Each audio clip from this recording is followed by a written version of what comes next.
और नए संसद भवन में प्रवेश के साथ ही संसद भवन के कर्मचारियों की ड्रेस भी बदले जाने की खबर सामने आई है।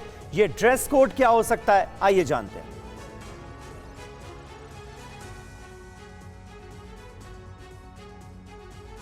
नए संसद भवन में कार्यवाही शुरू होने का इंतजार अब खत्म होने जा रहा है। सूत्रों के हवाले से खबर है कि पुरानी संसद से नई संसद भवन में गणेश चतुर्थी के दिन यानी 19 सितंबर को विधिवत पूजा के साथ प्रवेश किया जा सकता है। इस बीच खबर आई है कि संसद भवन के कर्मचारी अब नई पोशाक में नजर आएंगे। सचिवालय के कर्मचारियों के गलेबंद सूट को बदलकर नेहरू जैकेट किए जाने की खबर है। वहीं संसद भवन के सुरक्षा कर्मियों की वेशभूषा भी बदले जाने की खबर है। अभी तक वो सफारी सूट पहनते हैं, लेकिन अब उन्हें सैनिकों की तरह कैमोफ्लेज ड्रेस पहनने को दी जा सकती है। दोनों सदनों के मार्शलों की ड्रेस भी बदली जा रही है। वो अब मणिपुर की पगड़ी पहनेंगे। ये नई पोशाक national institute of fashion technology ने डिजाइन की है। संसद का विशेष सत्र 18 से 22 सितंबर तक चलेगा। खबर है कि 18 सितंबर को विशेष सत्र के पहले दिन की बैठक पुराने संसद भवन में ही होगी।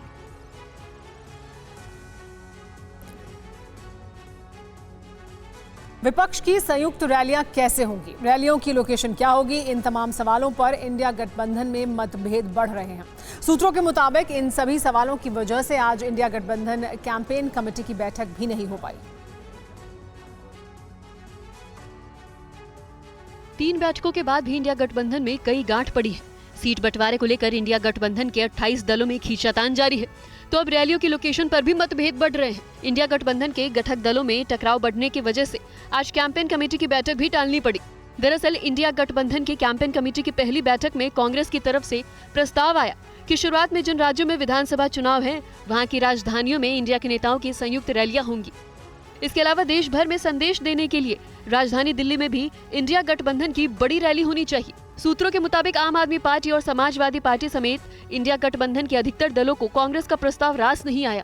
दरअसल आम आदमी पार्टी दिल्ली, पंजाब के अलावा हरियाणा, मध्य प्रदेश, छत्तीसगढ़ और राजस्थान में विधानसभा चुनाव लड़ने के लिए ताल ठोक रही है। वहीं समाजवादी पार्टी यूपी से सटे राजस्थान और मध्य प्रदेश में उम्मीदवार उतारने की तैयारी में है। सूत्रों के मुताबिक इन दलों का मानना है कि विधानसभा चुनाव में जब कोई समझौता ही नहीं है, तो सब अलग अलग चुनाव प्रचार करें और चुनाव लड़े। और हिमाचल में आपदा के पीड़ितों से मिलने पहुंची प्रियंका गांधी ने केंद्र सरकार पर निशाना साधा। क्या बोली प्रियंका गांधी, इस रिपोर्ट में जानिए।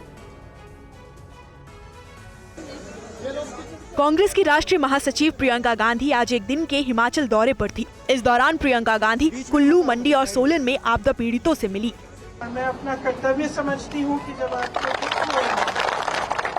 मैं आपके पास आऊँ और आपके दुखों के बारे में आपसे सुनूं और इसकी जितनी भी समस्याएं खड़ी हुई हैं आपके सामने, उनको हल करने की हम पूरी कोशिश करें। आपदा पीड़ितों से मुलाकात के दौरान प्रियंका गांधी ने केंद्र सरकार पर राजनीति करने का आरोप लगाया। भाजपा के मंत्री हैं, प्रधानमंत्री जी हैं, उनसे कहना चाहती हूँ कि इस आपदा के साथ, आपके प्रदेश के साथ राजनीति ना करें।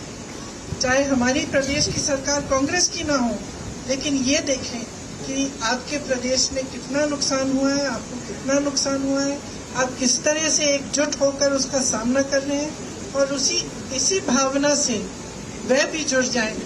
और अगर यहाँ पे जो हुआ उसे वो एक राष्ट्रीय आपदा घोषित कर दें, तो उससे केंद्र की तरफ से भी बहुत राहत मिल सकती है।